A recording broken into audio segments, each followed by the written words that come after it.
આંદોલન થયું પશુપાલકોએ કર્યું એ ખરેખર જે આંદોલન કરવાની રીતે ના કર્યું અને જે કૃત્ય કર્યું છે એ ખરેખર ખોટું છે. ભારતીય કિસાન સંઘ અને વખોડી કાઢે છે.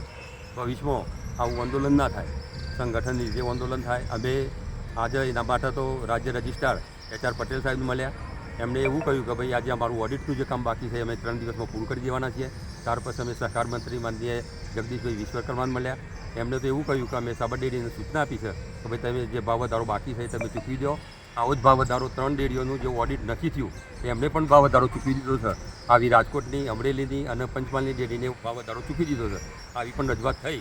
ત્યાર પછી અમે સાબર ડેરીમાં આવ્યા, ચેરમેનશ્રીને મળ્યા તો ચેરમેનશ્રીને પણ અમે રજૂઆત કરી કે ભાઈ તમે કોઈ પણ હિસાબે આ ખેડૂતોનો ભાવ વધારો મળી જાય એના માટે તમે ગમે તે પ્રયત્ન કરો. તો ચેરમેનશ્રીએ અમને બોયતરી આપી છે કે ભાઈ જે ગઈ સાલ ભાવ વધારો અમે આપ્યો હતો એટલો ભાવ વધારો અમે ચૂકવવા માટે તૈયાર છીએ, પણ આ જે અમારું ઓડિટનું અઠવાડિયામાં પૂરું થઈ જાય તો ત્યાર પછી અમે ભાવ વધારો ચૂકી દઈશું. અમને બોયતરી આપી.